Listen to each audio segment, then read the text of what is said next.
কুম্ভ রাশির লোকেদের কাছে গুরু হলো ধনভাবের অধিপতি এবং লাভভাবের অধিপতি। নবগ্রহের মধ্যে সবচেয়ে শুভ এবং লাভ প্রদানকারী গ্রহ হলো গুরু বৃহস্পতি। এছাড়াও নবগ্রহের মধ্যে সবচেয়ে শক্তিশালী এবং গুরুত্বপূর্ণ গ্রহ হলো এই গুরু বৃহস্পতি। গুরু বক্রী হোক, গুরু মার্গী হোক কিংবা গুরুর রাশি পরিবর্তন, সমস্তটাই কিন্তু প্রভাব ফেলে থাকে। কর্কট রাশি হলো গুরুর উচ্চ রাশি এবং মকর রাশি হলো গুরুর নিচ রাশি। গুরু এতদিন তার বক্রস্থিত চালে চলছিল। 31শে ডিসেম্বর অর্থাৎ 2023-এর শেষ দিন গুরু মার্গী হয়ে উঠবে। অনেকগুলো ভিডিওতে বলেছিলাম 2024 সালটা কুম্ভ রাশির লোকেদের আর্থিক দিক ভীষণভাবে মজবুত হয়ে উঠবে। শুধুমাত্র এই একটি কারণেই 31শে ডিসেম্বর গুরু মার্গী হয়ে উঠছে বলে। এছাড়াও আরও বিস্তারিত বলবো এই ভিডিওতে। সমস্তটা জানতে গেলে অবশ্যই ভিডিওটি শেষ পর্যন্ত দেখুন। মার্গী কথার অর্থ হলো গুরু তার চাল এবার সামনের দিকে দিতে থাকবে। কুম্ভ রাশির জন্য গুরু অত্যন্ত শুভ একটি গ্রহ। 2024-এর 1 মে পর্যন্ত গুরু মেষ রাশিতে থাকবে। তারপর গুরু রাশি পরিবর্তন করে বৃষভ রাশিতে গোচর করবে। গুরু কোন কোন জিনিসের কারক?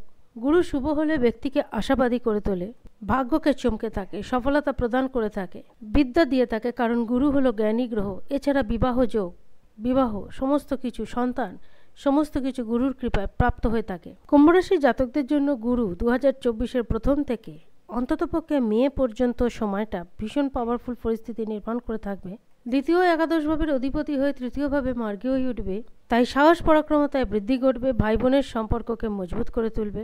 আর এই যে গুরু মার্গী হয়ে উঠবে, এই মার্গী হয়ে ওঠার ফলে সবচেয়ে বেশি প্রভাব পড়বে আপনাদের আর্থিক স্থিতির উপর।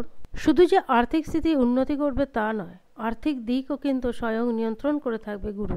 অর্থ উপার্জনও করবেন খুব ভালো। একাধিক জায়গা থেকে অর্থ উপার্জনের যোগ আসবে। আর্থিক সমস্যা যদি কোনো চলে থাকে, অর্থাৎ টাকা পয়সা নিয়ে যদি ভাই বোন বা কারুর সঙ্গে পরিবারে কোনো বিবাদীয় স্থিতি গড়ে থাকে, তাহলে সেই সমস্যাও দূর হবে।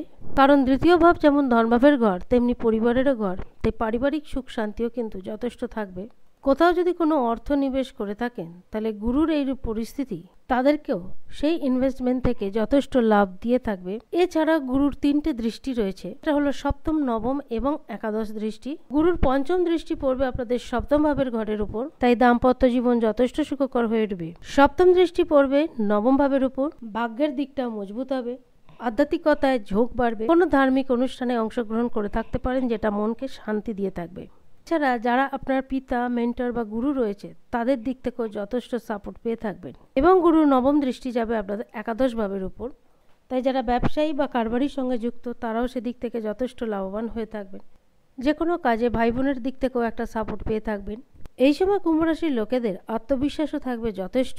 নতুনত্ব লোকের সঙ্গে যত সাক্ষাৎ করবেন, তেমন নতুনত্ব সম্পর্ক স্থাপন করতে পারবেন। তবে এই 2024-এর প্রথম থেকেই কুম্ভ রাশির লোকেদের ধার্মিক কোনো স্থানে যাত্রা হয়ে থাকতে পারে, কিংবা ধার্মিক কোনো কাজকর্মের সঙ্গে নিজেদেরকে যুক্ত করতে পারেন, যেটা মানসিক শান্তি প্রদান করে থাকবে। পারিবারিক জীবন, দাম্পত্য জীবনও যথেষ্ট সুখকর হবে। পাশাপাশি যারা দীর্ঘদিন ধরে প্রেম জীবনে রয়েছে, তাদের প্রেম বিবাহ হবার বিশেষ সম্ভাবনা রয়েছে। গুরু একটি জ্ঞানী গ্রহ, তাই বিদ্যার্থীদের উপরও কিন্তু গুরুর যথেষ্ট ভালো প্রভাব পড়বে। তাই বিদ্যার্থীরা বিদ্যাক্ষেত্র থেকে ভীষণ ভালো পরিণাম পেয়ে থাকবে এবং এই সময় আপনি বা আপনারা গুরুর দিক থেকে যথেষ্ট সাপোর্ট পেয়ে থাকবেন। সবশেষে বলবো উপায়ের কথা। আপনার বাড়ির উত্তর পূর্ব দিকে যে কোণ রয়েছে, অর্থাৎ যেটাকে আমরা ঈশান কোণ বলি, সেটি সর্বদাই পরিষ্কার পরিচ্ছন্ন রাখবেন। কারণ ঈশান কোণ যেটাকে আমরা বলি, সেখানে গুরুর বাস। তাই সেই দিকটা সর্বদাই পরিষ্কার পরিচ্ছন্ন রাখলে সেই গৃহস্থের উপর গুরুর ভীষণ ভালো দৃষ্টি পড়ে থাকে। আজ এই পর্যন্ত। যদি ভিডিওটি ভালো লাগে অবশ্যই জানাবেন। ধন্যবাদ।